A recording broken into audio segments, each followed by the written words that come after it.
بسم اللہ الرحمن الرحیم۔ المائدہ نام اس سورہ کا نام 15ویں رکوع کی آیت هل يستطيع ربك أن ينزل علينا مائدة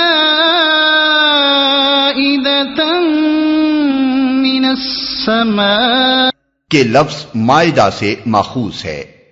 قرآن کی بیشتر سورتوں کے ناموں کی طرح اس نام کو بھی سورہ کے موضوع سے کوئی خاص تعلق نہیں، محض دوسری سورتوں سے ممیز کرنے کے لیے اسے علامت کے طور پر اختیار کیا گیا ہے۔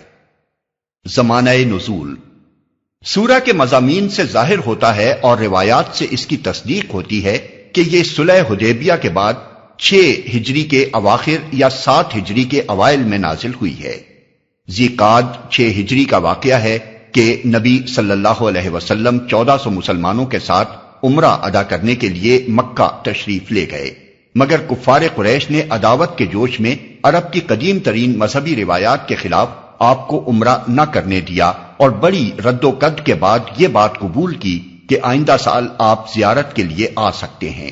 اس موقع پر ضرورت پیش آئی کہ مسلمانوں کو ایک طرف تو زیارت کعبہ کے لیے سفر کے آداب بتائے جائیں تاکہ آئندہ سال عمرے کا سفر پوری اسلامی شان کے ساتھ ہو سکے، اور دوسری طرف انہیں تاکید کی جائے کہ دشمن کافروں نے ان کو عمرے سے روک کر جو زیادتی کی ہے اس کے جواب میں وہ خود کوئی ناروا زیادتی نہ کریں، اس لیے کہ بہت سے کافر قبیلوں کے حج کا راستہ اسلامی مقبوضات سے گزرتا تھا اور مسلمانوں کے لیے یہ ممکن تھا کہ جس طرح انہیں زیارت کعبہ سے روکا گیا ہے اسی طرح وہ بھی ان کو روک دیں۔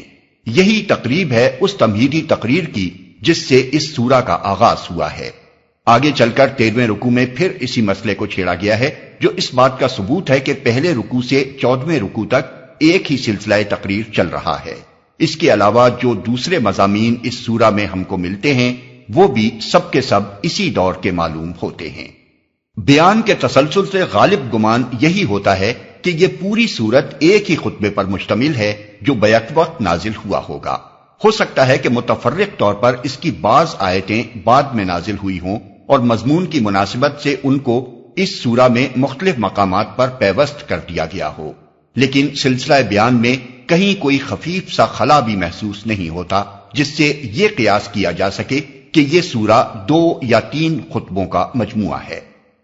شان نزول سورہ آل عمران اور سورہ نساء کے زمانہ نزول سے اس سورہ کے نزول تک پہنچتے پہنچتے حالات میں بہت بڑا تغیر واقع ہو چکا تھا۔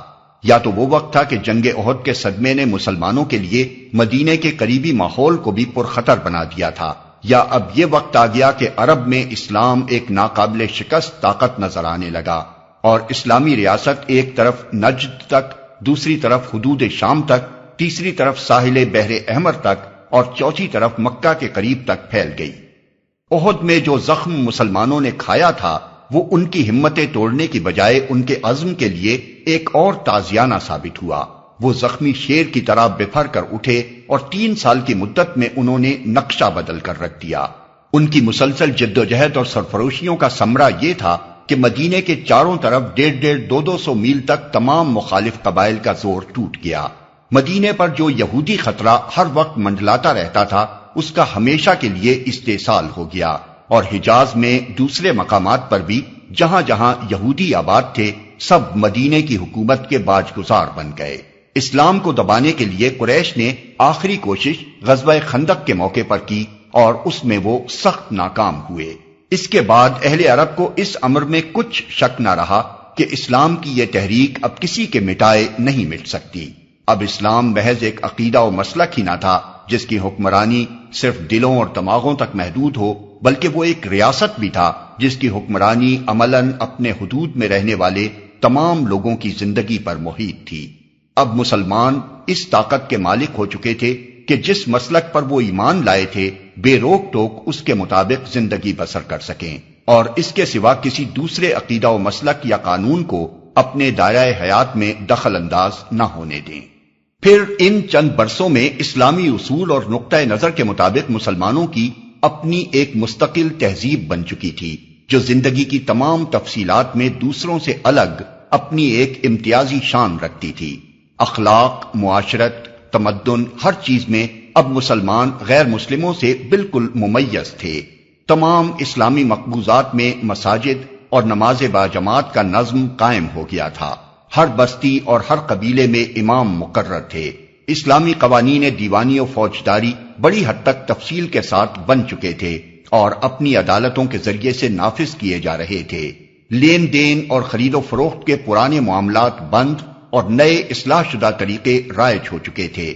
وراثت کا مستقل ضابطہ بن گیا تھا۔ نکاح اور طلاق کے قوانین، پردہ شرعی اور استئذان کے احکام اور زنا و قذف کی سزائیں جاری ہونے سے مسلمانوں کی معاشرتی زندگی ایک خاص سانچے میں ڈھل گئی تھی۔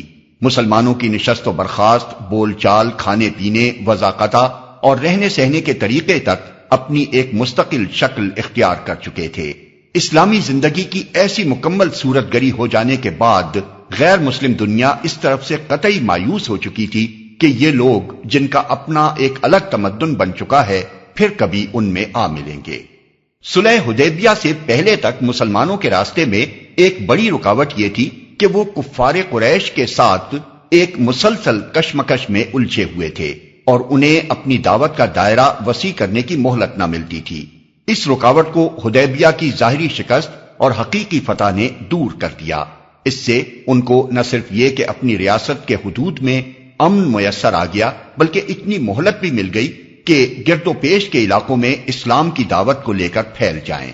چنانچہ اس کا افتتاح نبی صلی اللہ علیہ وسلم نے ایران، روم، مصر اور عرب کے بادشاہوں اور رئیسوں کو خطوط لکھ کر کیا، اور اس کے ساتھ ہی قبیلوں اور قوموں میں مسلمانوں کے دائی خدا کے بندوں کو اس کے دین کی طرف بلانے کے لیے پھیل گئے۔ مباحث: یہ حالات تھے جب سورہ مائدہ نازل ہوئی۔ یہ سورہ حسب ذیل 3 بڑے بڑے مضامین پر مشتمل ہے۔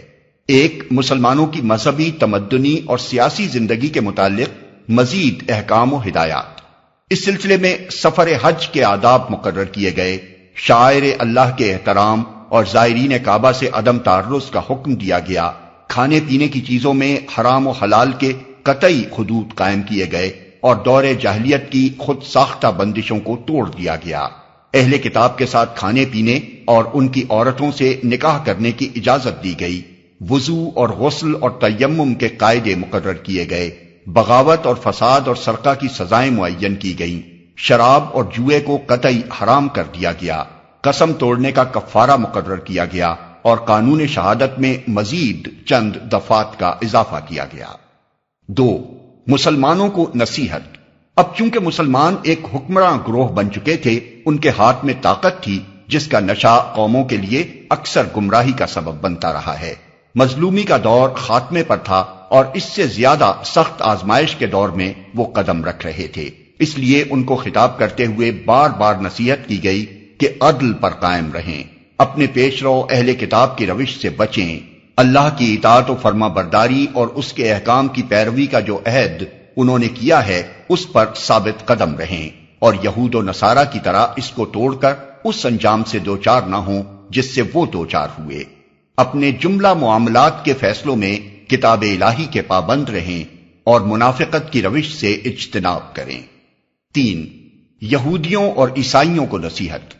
یہودیوں کا زور اب ٹوٹ چکا تھا اور شمالی عرب کی تقریباً تمام یہودی بستیاں مسلمانوں کے زیر نگیں آ گئی تھیں۔ اس موقع پر ان کو ایک بار پھر ان کے غلط رویے پر متنبہ کیا گیا ہے اور انہیں راہ راست پر آنے کی دعوت دی گئی ہے۔ نیز چونکہ صلح حدیبیہ کی وجہ سے عرب اور متصل ممالک کی قوموں میں اسلام کی دعوت پھیلانے کا موقع نکل آیا تھا، اس لیے عیسائیوں کو بھی تفصیل کے ساتھ خطاب کر کے ان کے عقائد کی غلطیاں بتائی گئی ہیں اور انہیں نبی عربی پر ایمان لانے کی دعوت دی گئی ہے۔ ہمسایہ ممالک میں سے جو قومیں بت پرست اور مجوسی تھیں ان کو براہ راست خطاب نہیں کیا گیا، کیونکہ ان کی ہدایت کے لیے وہ خطبات کافی تھے جو ان کے ہم مسلک مشرکین عرب کو خطاب کرتے ہوئے مکے میں نازل ہو چکے تھے۔